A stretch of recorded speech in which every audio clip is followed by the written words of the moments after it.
আসসালামু আলাইকুম everyone, welcome to my channel cook vibes. আজকে আমি আপনাদের কাছে একটি নতুন রেসিপি নিয়ে আসছি। রেসিপিটি হচ্ছে চুই পিঠা। চুই পিঠা বানাতে প্রথমে যা যা লাগবে তা হচ্ছে গুড়। আমি এটুক গুড় নিয়েছি, যেহেতু আমি 1 কেজি দুধ ইউজ করব, এবং 1 কাপ আমি এখানে চালের গুঁড়া নিয়েছি আর 1 মগ পানি নিয়েছি। এখানে আমি আতপ চাল ব্যবহার করেছি।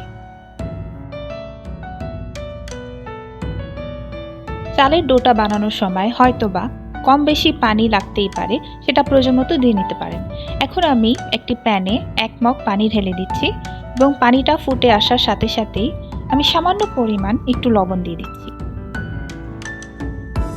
এরপর যখন পানিটা একটু ফুটে আসবে তখন আমি সেই চালের গুঁড়োটা দিয়ে ঢেকে দিব।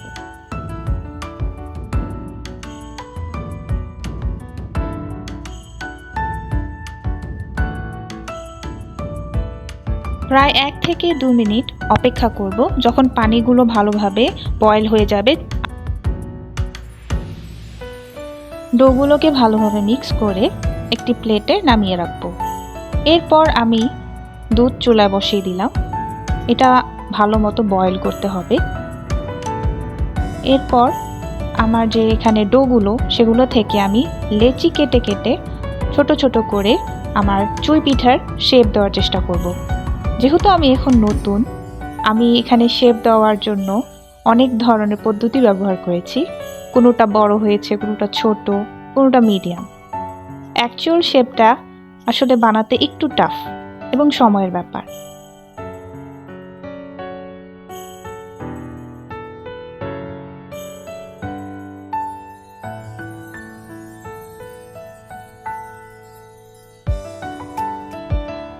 ফাইনালি আমি একটা শেপ দিয়ে ফেলেছি।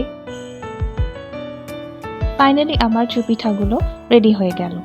এরপর আমি একটি প্যানে যে গুড়গুলো বের করে রেখেছিলাম সেটা সামান্য পানি দিয়ে গলিয়ে নিব।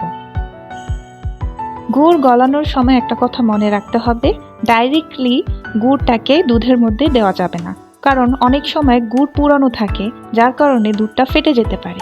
তাই আলাদাভাবে গুড়টা গলিয়ে নেওয়াটাই বেটার।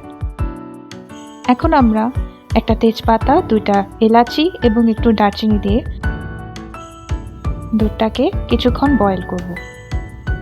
এতে ভালো ফ্রেগ্রেন্স চলে আসে। এখানে আমি 3 টেবিল চামচ চিনি দিয়েছি। শুধু গুড় কিন্তু এই পিঠার রিয়েল টেস্টটাকে এনহ্যান্স করতে পারে না, তাই এর সাথে চিনি ব্যবহার করা দরকার। এরপর ভালো মতো নাড়াচাড়া করে আমি এটা বলক হতে রেখে দেব। এরপর যখন বলক আসা শুরু করবে তখন ধীরে ধীরে, সম্পূর্ণ না কিন্তু ধীরে ধীরে, সেই চুই পিঠাগুলো দুধে ছেড়ে দিতে হবে। অল্প অল্প করে, ঠিক এইভাবে।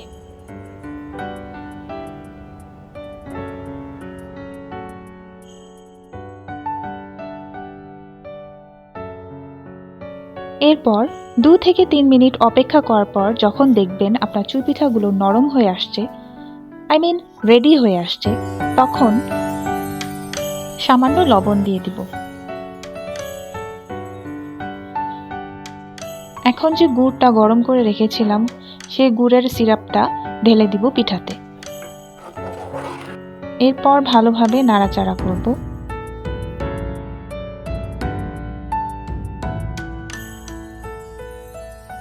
বাস রেডি হয়ে গেল আমাদের শীতের স্পেশাল চুই পিঠা। And now it's time to serve and eat. আমাদের রেসিপিটি ভালো লেগে থাকলে অবশ্যই বাসায় ট্রাই করবেন এবং আমাদের কমেন্টে জানাবেন কেমন লাগলো, এবং অবশ্যই আমাদের চ্যানেলটিকে সাবস্ক্রাইব করবেন এবং আমাদের পাশে থাকবেন। Thank you.